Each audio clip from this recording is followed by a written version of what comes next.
Comment ça va YouTube? Ça fait un petit moment que j'ai pas sorti de vidéo, c'est pas faux, mais pas mal de choses se sont passées. En ce moment, le Périgord, ça ressemble un peu à ça. C'est une crue très rapide, très d'enlever les pieds dans l'eau. Donc entre ça, le temps de skater, les entraînements pour les compètes qui arrivent, pas trop le temps de sortir des vidéos. Donc j'ai décidé de faire une petite FAQ et aussi on va parler un petit peu de ce qui va se passer bientôt. Et en même temps, on va monter la toute dernière carte de tarot en single kick. C'est la toute dernière et après celle-là, je n'en ferai plus jamais. Donc, on va se mettre au boulot et en même temps, je vais répondre aux questions. Let's go. Alors, on me demande d'abord mes skateurs préférés. Alors, mes skateurs préférés. Déjà, mes références en termes de skate, ça sera Marco Sassi, un Italien qu'on voit plus beaucoup skater, mais qui est une légende absolue. Ensuite, bien évidemment, mes mentors, mon mentor numéro 1, Monsieur Patrick Bermudez, le OG, the one and only. Donc il y a lui, il y a aussi Takashi Suzuki, un japonais extrêmement stylé, avec un style inégalable, des tricks ultra uniques, des combos qui sont fous furieux. Après évidemment Daniel Adam, de par le style dont je suis un petit peu inspiré, je pense que vous en seriez douté. Après qui est-ce que je dirais Mike Osterman un petit peu quand même, en termes de style, le mec est adorable. Pierre-André, hein. On ne peut pas battre la légende ultime. Pierre-André, Jean-Marc Vessette. Ouais, je dirais que c'est un petit peu ça, on va dire, mes références en termes de skater. Ensuite, on a Freya qui me demande mon design de deck et mon shape de deck préféré, sans parler des putains skateboards. Un de mes shapes préférés, voire mon shape préféré, c'est cette board-là, la Kill Your Idols de chez Moonshine. Je ne l'ai pas roulé beaucoup parce qu'à l'époque, j'avais pas le niveau pour comprendre vraiment comment rouler une single kick. Et il s'avère qu'au final, les single kicks, c'est devenu le meilleur truc de la Terre pour moi. Donc je dirais qu'en termes de shape pure, la Kill Your Idols.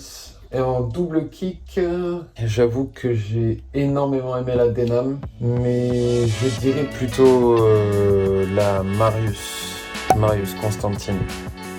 C'est un shape simple, efficace, ça marche pour tous les niveaux, tout le monde, elle est ultra simple à utiliser, hyper versatile. Donc franchement, je pense qu'en termes de shape, on est vraiment sur un truc parfait. Après, il y a putain. Après, bon. Ensuite, du coup, en termes de graphique, alors là, par contre, rien du tout de moderne. Moi, tous mes graphiques préférés viennent des années 80. Par exemple, toutes les boards de Pierre-André, toutes les boards de Jean-Marc Vessette, les boards Tracker, les boards Sims, tout ce qui est design des années 80, style Vision, ça c'est ma cam à 200% et c'est ce que j'essaye d'avoir de plus en plus avec Putain. J'essaie de me diriger vers quelque chose de plus 80s remis au goût du jour.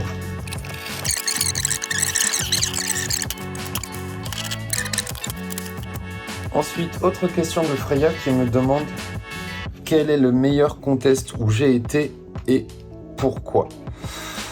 Là, c'est extrêmement dur de répondre. Il y a pas mal de trucs qui me viennent en tête. Je dirais que le meilleur contest où j'ai été, c'est probablement l'Euro Freestyle 2023. Pourquoi ? Bon, c'était loin d'être mes meilleures performances, bien au contraire. C'était un contest où j'étais le moins content de moi-même.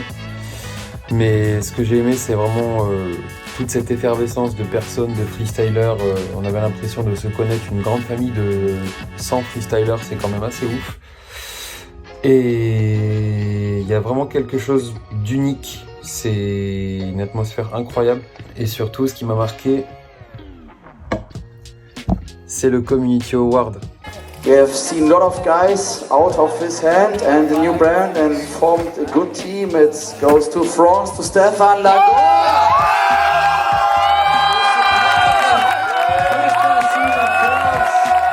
Ce truc-là, c'est probablement le trophée que j'ai de plus cher au monde. C'est du temps de travail, d'acharnement entre faire ma team, faire skater des gens, mettre des gens au freestyle, faire ma marque de freestyle, mon école de freestyle. Tout ce que j'ai fait qui tourne autour du freestyle qui est récompensé au final. Et je sais pas s'il y a... Est-ce qu'il y a quelque chose de plus cool que d'être reconnu pour des trucs que tu fais pour les autres? Moi, je pense pas. Faire des classements, des premières places, des podiums, ouais, c'est toujours sympa. Mais dans le skate, c'est ça qui compte, c'est la communauté plus que les placements. Donc, ouais, je pense que c'est un de mes plus beaux souvenirs. Ah, une petite question piquante là. Quel changement ferais-tu au système de judging? C'est Francisco qui me la pose. Alors, j'ai pas mal de choses à dire sur le ranking system. Alors, je pense qu'avec toute la WFSA, donc l'assaut de skate international, on a énormément taffé pour que le système de judging soit le plus impartial possible. Évidemment, il y aura toujours des réfractaires au changement.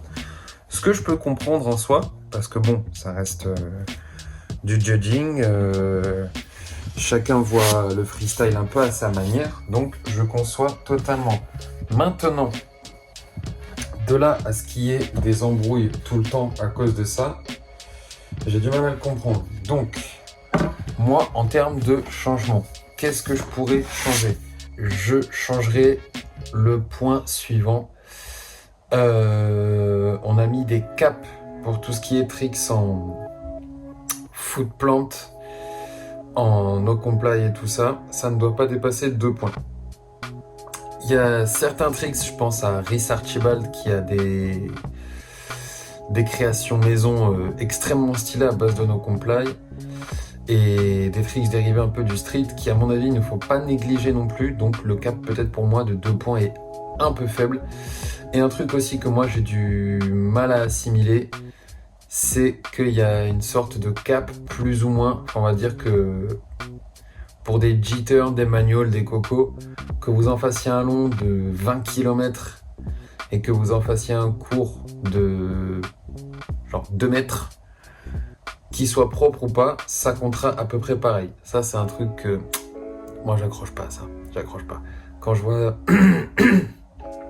certaines personnes claquer un G-turn qui ressemble plus à une virgule qu'à un vrai G et que ça score autant de points, j'ai un peu du mal avec ça. Donc ça, c'est un truc que moi, personnellement, je changerais. Mais bon, je suis pas le meilleur en judging, honnêtement. Donc ça, c'est pas une question à laquelle je pourrais répondre vraiment avec du sérieux, malheureusement. Allez, on enchaîne. Une intéressante. Penses-tu vloguer sur la création des boards ou du matos? Alors, le matos, il s'agit de boards. On va parler de boards. Mes boards, c'est pas moi qui les fabrique. Moi, je design juste le shape des planches et les graphiques pour certains modèles dont on parlera un petit peu après, qui vont sortir bientôt. Sinon, les boards ne sont pas faites en France. Elles sont sérigraphiées en France. Donc, peut-être que, pourquoi pas à l'avenir, on pourra faire des vlogs sur mes copains de chez Moutarde qui font toutes les sérigraphies des boards et des t-shirts. Ça, c'est un truc qui peut complètement s'envisager, ainsi que pourquoi pas aussi faire un vlog un jour sur créer un shape de zéro. Ça peut être un truc qui s'envisage. De toute façon, il ne faut pas hésiter à me donner des idées en commentaire, par mail, en DM, ce que vous voulez. Moi, j'y répondrai avec le plus de sérieux possible et le plus rapidement possible. Donc ouais, c'est des idées qui s'envisagent. C'est clairement des idées qui s'envisagent. Donc à voir. À voir. Allez, suivant. Alors, penses-tu faire des collabs avec d'autres youtubeurs pour promouvoir le freestyle? Franchement, honnêtement, vu comment les gens en France se foutent un peu de la gueule du freestyle, va falloir me trouver un youtubeur qui me prendra pas pour un guignol. Et là, ça pourra éventuellement s'envisager. Mais pour l'instant, je préfère faire des collabs avec mes potes ou avec des freestylers étrangers. Le seul avec qui je ferai avec plaisir des collabs, ça sera Marius, parce que Marius est aussi, on va pas dire youtubeur, on n'aime pas trop le mot, mais voilà, on fait des vidéos sur YouTube de freestyle. Donc s'il y a bien une personne, c'est mon ami, mon cher ami Marius Constantine de Roumanie. Mais en France, clairement, non, c'est pas du tout d'actualité. Attention, je sors les gros engins. Et oui, parce que là, je suis pas sur mon lieu de travail. Je fais avec les outils que j'ai chez moi. Et je n'ai que cette énorme perceuse.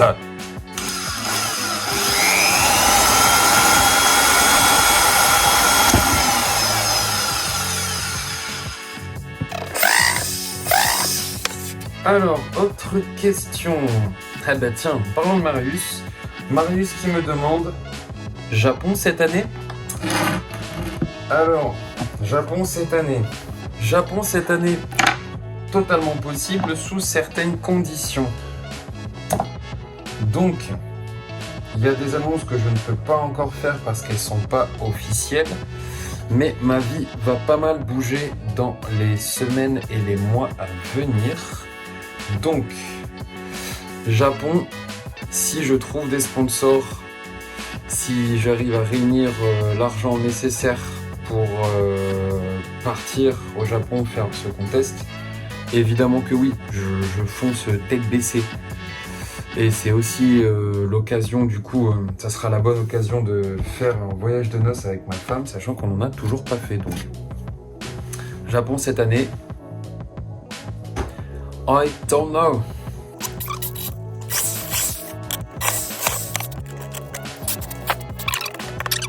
Ah, la question, la fameuse.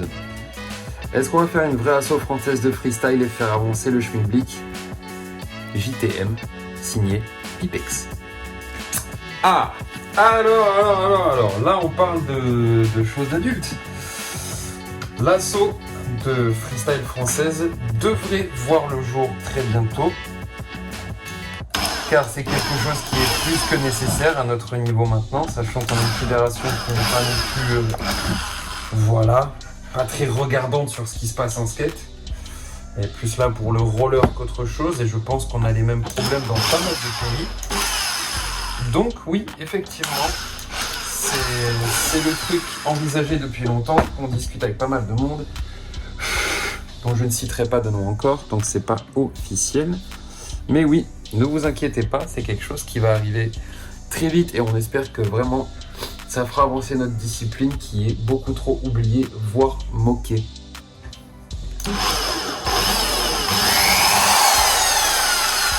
Ah, Patrick Tis qui me pose les questions qui piquent.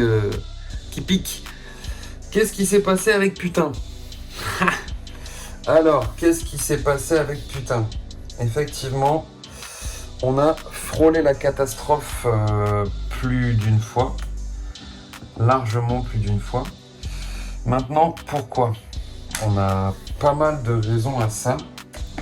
En France, avoir une entreprise, ça coûte une blinde. Ça, je pense que je n'invente rien. Je pense que pas mal de monde le sait. Avoir une entreprise, ça coûte une blinde. Je suis parti avec rien. J'ai pas fait beaucoup de bénéfices pour pouvoir vendre des planches très peu chères. Très peu chères comparé à ce qui se fait. Et c'était peut-être pas la formule qui marchait. Et vouloir sponsoriser tous les contests de la Terre, ça marche pas non plus. Donc à force de donner des boards, et ben malheureusement je me suis retrouvé dans une panade. Donc voilà, plus d'argent dans les caisses est égal à plus pouvoir commander des boards.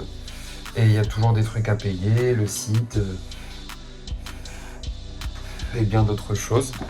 Donc cela a causé à ma quasi-perte jusqu'à ce que mon bon José et mon bon Marcus viennent à ma rescousse.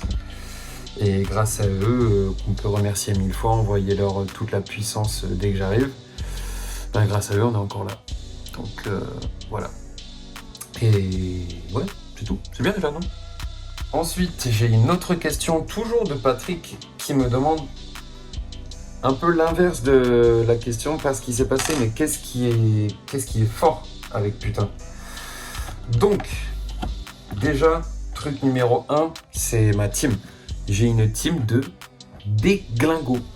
Entre Danny qui pète des podiums depuis X temps, Harry qui suit, Bryce, pareil, Lee qui monte, mais qui monte à une vitesse vertigineuse. Et les filles, je vous conseille de vous méfier, parce que ça va arriver fort. Ensuite, j'ai mon petit Rominou, qui lui va décalquer des culs en masse d'ici très peu de temps, j'en suis sûr. Puis bon, il y a moi, mais ça, on s'en fout un peu, ça. Donc ouais, j'ai quand même une team de sacrés personnages. Et je pense que en fait, c'est ça la force de putain. Et quand on va sur les contests, on fait du bruit, on est là. Après voilà, nous on est français, hein. Je parle pas que au nom de putain là, je parle vraiment au nom du French style plus qu'autre chose, mais putain, ouais, on est assez unique dans nos styles, on a des dégaines tapeurs, enfin voilà, c'est ça qui est fort avec putain. C'est pas juste une marque de freestyle, c'est une identité vraiment unique dans le freestyle et c'est ça qui fait la force du bordel. Ensuite, on me demande c'est quoi les futurs designs de chez putain. Question intéressante, mais c'est pas dans cette vidéo que je vais vous dévoiler les graphiques. Tout ce que je peux vous dire, c'est que j'ai déjà mis quelques petits teasers et qu'il va y avoir un nouveau graphique dans très peu de temps et aussi de nouveaux shapes qui arrivent avec encore un autre design, mais là je peux pas en dire beaucoup plus parce que c'est un design extrêmement particulier pour une personne extrêmement particulière. Si vous voulez être sûr de choper ça au bon moment, je vous conseille de rester connecté parce que ça va arriver très fort. Le renouveau de putain arrive dans très peu de temps et ça va foutre un bordel pas possible.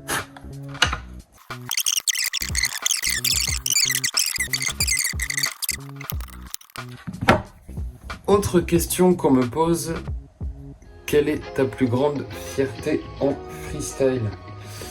Ma plus grande fierté en freestyle, c'est juste réussi à avoir réuni tous mes potes, les avoir mis au freestyle. C'est une petite fierté que j'ai, en vrai. Le fait qu'ils soient là tout le temps avec moi dans mes délires et qu'ils me suivent à fond pour le freestyle et qui maintenant ils en fassent tous avec moi. Bon, déjà, c'est un truc auquel je m'attendais pas du tout. Moi, je m'attendais à rester dans mon coin comme un petit glandu. Et au final, pas mal ont suivi le truc. Hein. Ma femme déjà, Dilou, Romain, puis mes élèves aussi en soi. Donc ouais. Vous voyez comment je galère là? C'est chaud, hein? Oh là là! Donc ouais, réussir à avoir tous mes potes qui font la passion que j'ai depuis un bon bout de temps, c'est quelque chose de ouf.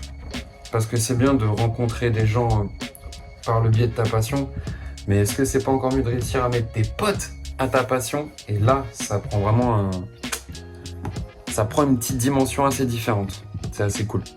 Bon, vous vous doutez, j'ai eu aussi énormément de questions de merde. J'ai dit à tout le monde qu'ils allaient pas y échapper et qu'ils allaient passer dans la vidéo. Alors, comment faire grossir son tournevis? Ça, c'est une question de mon bon José, ça. Et la recette, elle est simple, hein. Tu malaxes. Avec un peu de chance, normalement, en plein été, ça grossit bien. Ensuite, question de mon bon Remzer. Est-ce que j'aime le skibidi bam bam pidi boum? Non, j'aime pas ça, je suis encore puceau. Ensuite, John qui me demande la taille de mon marteau. Je dirais environ 1m69 environ. Un bon 50 kg, un bon gigot quoi, vraiment pas mal. Et il y a Yelle qui me demande est-ce que j'utilise plus putain ou merde? Ah celle-là par contre, je sais pas, il faudrait que je m'enregistre et que je vois le nombre de fois. Mais bon, je pense que je vais rester corporate et je vais dire putain quand même. Dans tous les cas, c'est un peu mieux. Nous en attendant, on a fini cette magnifique single kick. L'ultime, la DRDR. J'avoue que ça me fait un petit pincement au cœur quand même, vu que c'est la toute dernière que je vends. Avec les belles skis de chez Cyrus. Donc du coup, on a du beau noir, ça jette, c'est trop classe. Voilà. Trop cool.